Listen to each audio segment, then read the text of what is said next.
여러분 안녕하세요. 오롱장입니다. 오늘은 이제 내년 대선 관련돼서 부동산 관련된 얘기 한번 해보고자 합니다. 시청하시기 전에 구독하기, 좋아요, 멤버십까지 부탁드리겠습니다. 내년 대선 앞두고 부동산 시장 관망 심리 갈수록 커져 혼란스럽다는 거죠. 대선 주자들이 얘기하고 있는 앞으로의 부동산 정책이 다르죠. 규제를 더 하겠다, 뭐 심지어 뺏겠다는 분도 계시고, 아니면 이제 공급을 열심히 하겠다는 분도 계시고, 다양하게 섞여 있습니다. 과거에 대해서도 한번 말씀을 드리고, 앞으로에 대해서도 한번 말씀을 드리고 싶은데요.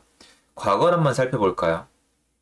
제가 공부를 해보면 예전에 참여정권, 노무현 정부 때의 부동산 정책과 그 시장은 공부해야 될 부분이 굉장히 방대하고 많고 무척 중요합니다. 그때를 공부하신 분들은 지금 실질적으로 많은 이득을 취하셨죠. 올랐다 내렸다를 떠나서 많은 분들이 노무현 정권이 들어서면은 부동산을 완전히 때려잡을 거라고 기대를 했었어요. 실제로 많은 서민분들이 그때 내 집 마련을 뒤로 미뤘습니다. 왜냐? TV 뉴스에까지 나와서 얘기했죠. 집을 사지 마라. 집으로 돈 버는 시대는 끝났다. 집은 사는 곳이 아니라 사는 장소이다. 이런 것들을 대대적으로 선전을 했고, 종부세 새로 창설했고, 양도세 강화했고, 실거래가로 신고하는 것도 그때 생겼죠, 아마. 그리고 뭐 정말 말도 못하는 정말 많은 것들이 나왔어요. 대출도 규제했었고, 정말 2004년도 빼고는, 2004년도 또 발표 하나가 있긴 했었는데, 2004년 빼고는 매년 여러 개씩 나왔습니다. 대출 관련된 것뿐만이 아니라 여러 가지 규제가. 지금과 마찬가지고요. 근데 어떻게 됐죠? 사상 유례 없는 폭등을 했죠. 지금 이대로 간다면 요번이 더 기록을 세울 수도 있겠지만 어쨌건 기록적인 폭등을 했습니다. 근데 거꾸로 생각하면은 노무현 정권이 들어설 때 사람들은 집값이 잡힐 거라고 분명히 기대를 했습니다. 많은 분들이 이제 기억조차 안 하죠. 기사도 안 나옵니다. 하지만 물어보세요. 규제를 한다는데 앞으로 때려잡겠다는데 왜 했겠습니까?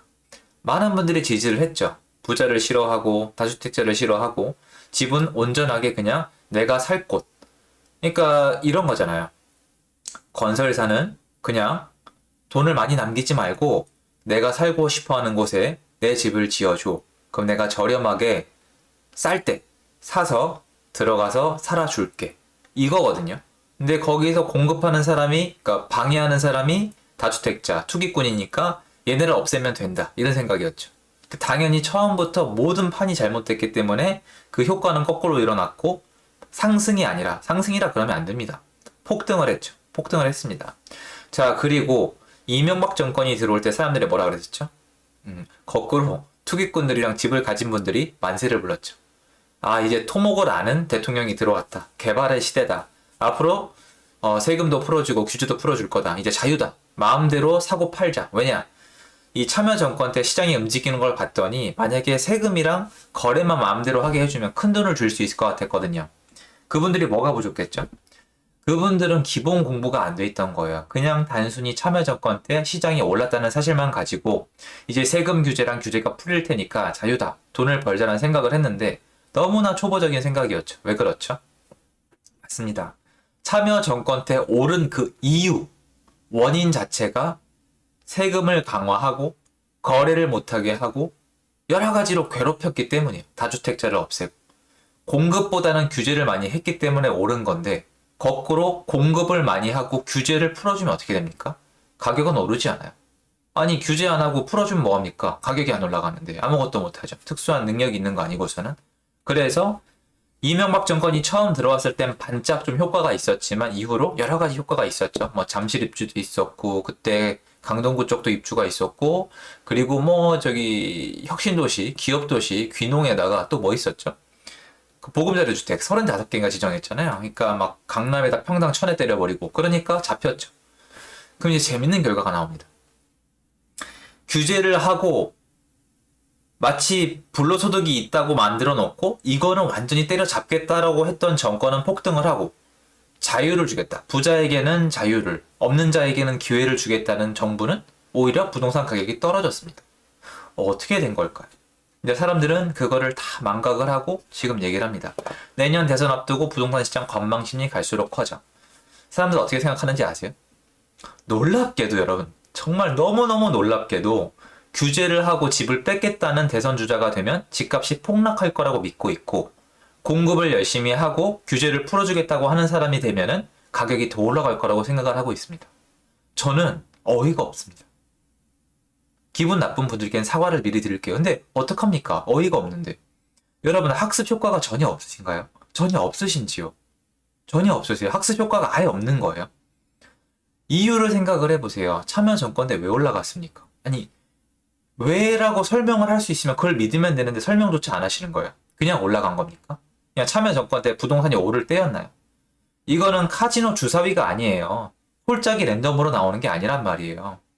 공급을 하기 힘들게 만들고 규제를 통해서 구축 매물이 못 나오게 만들고 다주택자 때려잡아서 전세 매물 줄어들게 만들고 세금 올리니까 호가를 높게 부르게 만들고 매물이 부족하니까 이게 풀려나가고 위에서부터 누르니까 아래로 퍼져나가는 이 현상. 규제 때문에 올랐다고 평가해도 부족함이 없죠. 그리고 이명박 정권 때 참고로 규제를 많이 푼 것도 아니에요. 나중에 박근혜 정권까지 와서 풀렸죠. 많이 안 푼 상태에서 공급을 때려버리니까 잡혔죠. 자, 그러면 앞으로 시장은 어떻게 될까요?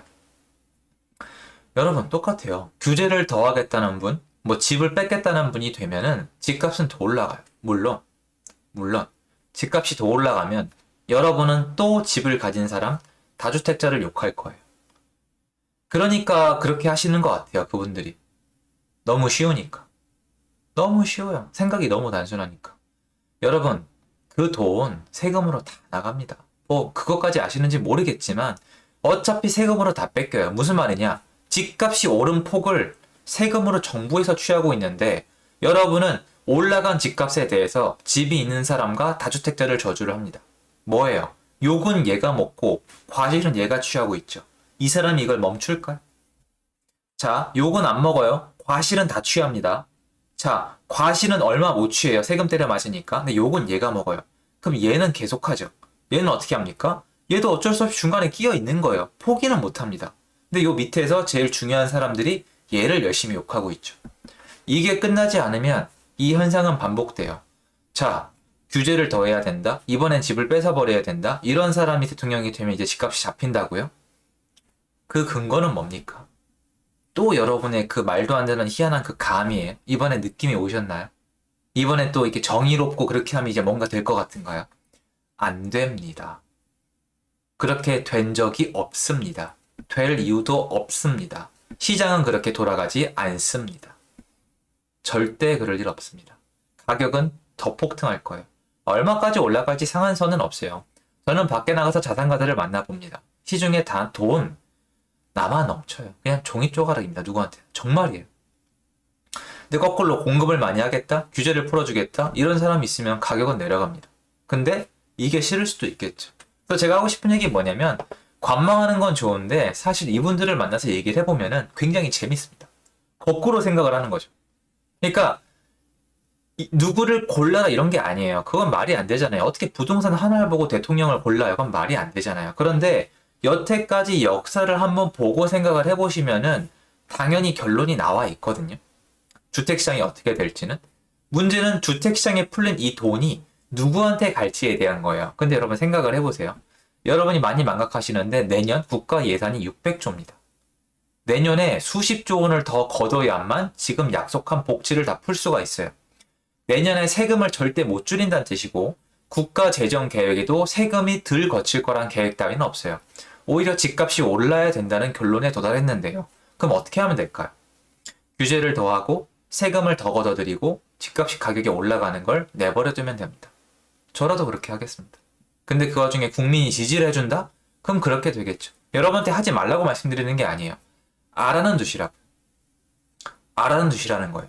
또 이 세금을 많이 내시는 분들은 각자 생존법을 찾으셔야 될 거예요. 그렇지 않으면 안 됩니다. 근데 거꾸로 여러분이 싫어하는 뭐 자유 공급을 하겠다, 부자에게 자유를 주겠다 이런 사람을 찍겠다? 그러면 오히려 단기간적으로는 모르겠지만 장기간적으로 주택시장 안정이 더 빨리 올 수가 있어요. 가격이 내려갈 겁니다. 그걸 원하시는 분들은 또 미리 알아두시면 좋겠죠. 오히려 집을 가지신 분들은 그게 더 안 좋을 수도 있습니다. 그래서 여러분들이 지금 과거에 대한 공부를 어느 정도 한 다음에 부동산이 내가 대통령을 선발하는 투표를 할 때 제일 중요한 요소 중에 하나라면 한번 생각을 해보세요. 어떤 사람이 됐을 때 부동산 시장이 어떻게 움직일지, 공급이 어떻게 될지, 수요가 어떻게 될지, 그리고 이 돈을 누가 가져가게 될지를 생각해 보시면 될 거예요. 다시 말씀드리지만 가격은 올라가더라도 세금이 많이 거치니까 복지는 잘 될 거예요. 전 이것까지 말씀드리고 싶어요. 이게 누가 누구한테 이게 맞다 틀리다 하는 건 좀 웃기잖아요.